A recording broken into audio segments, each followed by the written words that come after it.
interpolation method. Interpolation is the technique to find the value of a mathematical function for any intermediate value of independent variable. That means we will be given some x values, xi's, and its corresponding yi's. By using these xi's and yi's, we can find any y value corresponding to an x value which is in this limit. That is, the process of finding a value of y corresponding any value of x in between x0 and xn. For Lagrange interpolation method, we will use Lagrange equation for solving this. That is, we will be given some x values and its corresponding y values, and by using Lagrange interpolation formula, we can find out an equation y equal to f of x. By using that equation, we can find the value of y for a given x value. This is the equation we will use for finding the equation in x. See, in Lagrange equation, what does this means? Here the first term is x minus x2 x minus into x minus x3 etc. x minus xn divided by x minus x2 into x1 minus x2 into x1 minus x3 etc. x1 minus xn. That is, first term is multiplying with y1. If first term is multiplying with y1 means we won't use x1 term here. In the numerator, we won't use x1 term.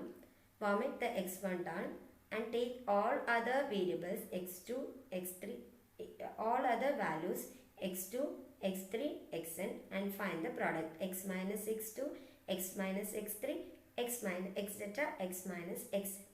And in the denominator, if it is multiplying with y1, that is if it is the first term means take the x1 minus x2, x1 minus x3 and etc. x1 minus xn into y1. That will be the first term. And for the second term, we will multiply it with y2. So, omit x2. So, here x minus x1, don't take x2, take x minus x3, etc. x minus xn in the numerator. And in the denominator, since it is y2, take x2 minus x1 into x2 minus x3, etc. x2 minus xn. And we need to continue till whatever y's or x given. Up to that, we need to continue this term and add this term, we will get f of x. And this is a formula we will using for solving the equation using Lagrange's interpolation formula. Okay, finding out a formula. Let's see with an example. Here the example is, find the polynomial f of x using Lagrange interpolation formula and find f of 9 for the set of values 5, 150, 7, 392, 11, 1452, 13, 2366, 17, 5202. These are the values xi's and yi's given for us. So, we can use the formula this because we need to solve the equation, solve this using Lagrange's interpolation formula. So, use this formula. And I am just rewriting xi's and yi's. So, first x1, x0 is 5 and x1 is 5 and y1 is 150. x2 is 7, y2 is 392, x3 is 11 and y3 is 1452 and x4 is 13 and y4 is this 2366 and x5 is 17 and y5 is 5202. So, from our equation, this is our equation y equal to x minus x1. That is, here the term, first term is y0. So, omit the x0. So, x minus x1 into x minus x2 into x minus x3 into x minus x4. That is, we are having 5 terms here. 1, 2, 3, 4 and 5. So, this is x0, x1, x2, x3, x4. And this is y0, y1, y2, y3 and y4.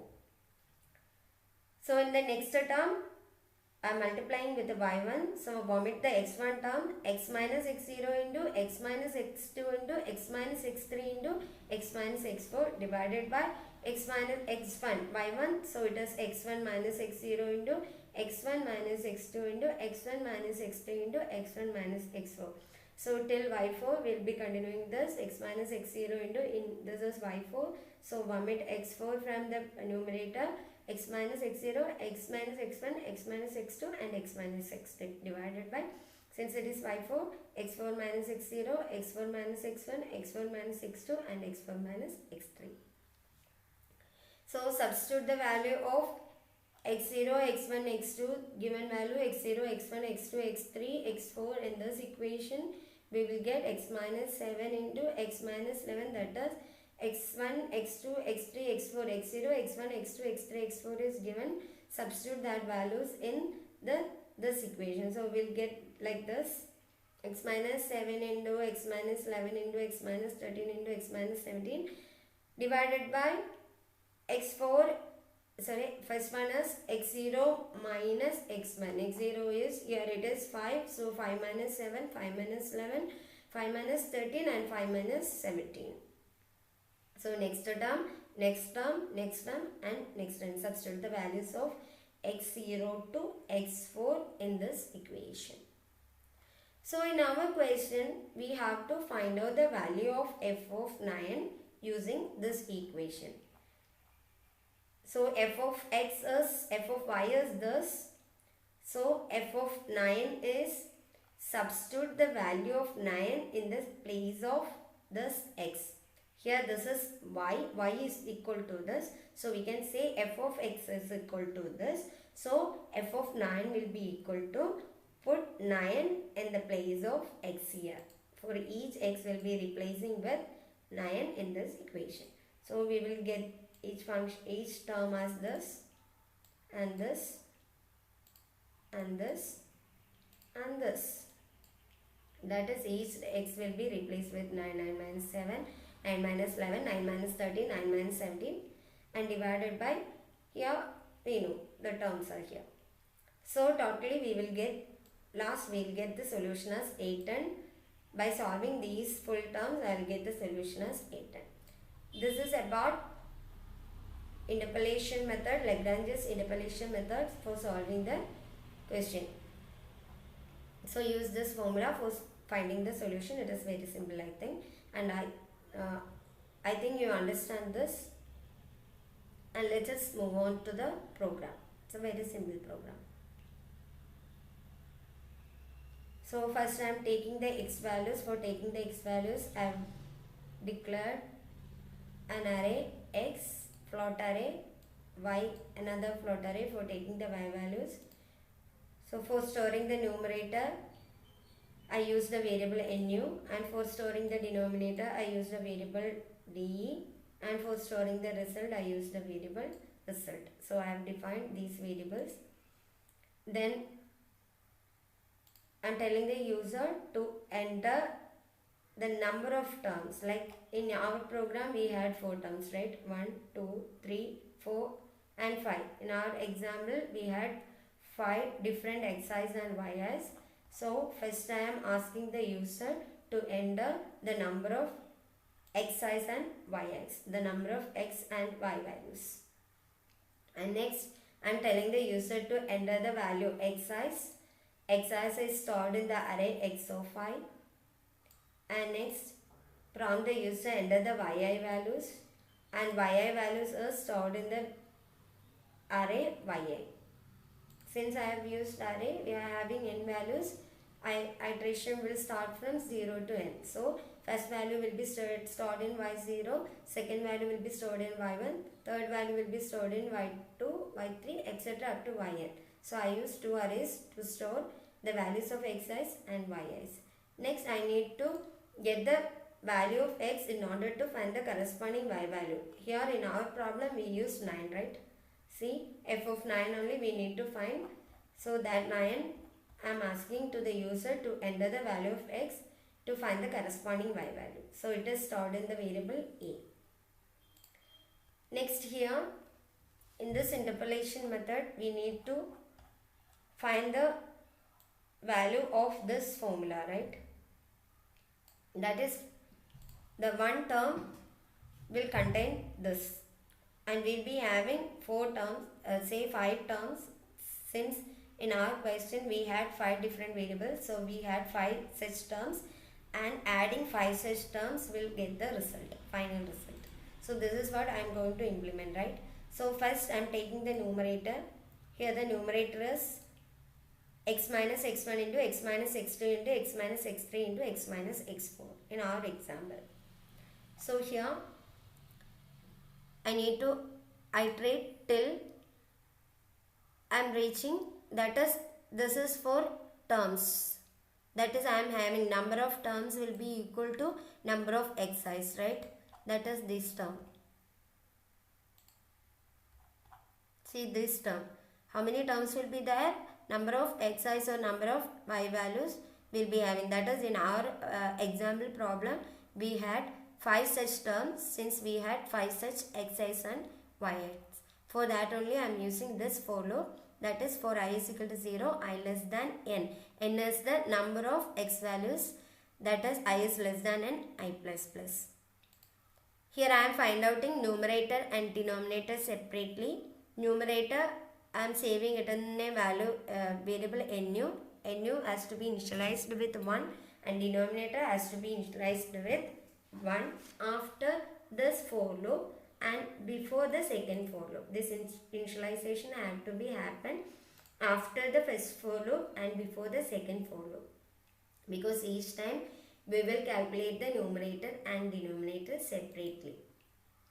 And see, in our equation what is happening, if I am multiplying with y0, that is first time, if I am multiplying with y0, I need to omit x0 values from the numerator, right? For in order to satisfy that, here I am checking a condition if I is not equal to j. First time say I is equal to 0, I less than n, I plus plus, so I value will be 0 in the first iteration.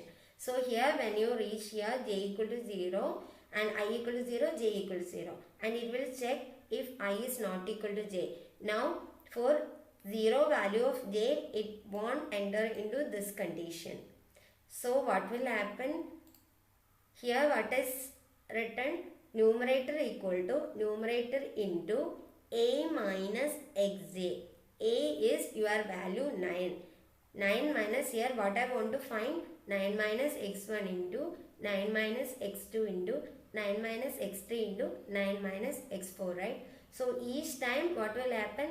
This will, for this for loop will execute a minus 9 minus x of 0 won't happen. x0 won't happen. Why? Because for the first iteration 0, I is 0 and j is 0, I is not equal to 0 condition fail. So it won't calculate a minus x of 0. When j equal to 1, 0 is not equal to 1. For the next iteration what will happen? A minus x1 will calculate. And j equal to 2, a minus x2 will calculate. J equal to 3, a minus x3 will happen. J equal to 4, a minus x4 will happen. And this loop will continue till j is less than n. That is when I reach to, that is in our program, our problem, we had 5 terms. So when n is reached to, j is reached to 5, it will get stopped. So numerator will be calculated, that is this will get calculated for the first iteration. And for the denominator, we need to calculate x0 minus x1. That is, now I value is 0. So x of I, x0 minus for each j value. Each j value means x0 minus x0 won't happen, because if I is not equal to j only, this will enter into here. So x0 minus x1 will happen, x0 minus x2 will happen, x0 minus x3 will happen, and x0 minus x4 will happen. When j is reached to 4, control will reach out of the loop, since j is less than n is the condition given in this for loop. So this will happen, and each time when xi minus sj calculate, it will get multiplied with the previous term. For that only denominator into this. That is first x0 minus x1 happen, then next x0 minus x2 happen, and it will get multiplied with the previous denominator value. And after the entire iteration of this for loop, we will get the first term here. That is, this will happen.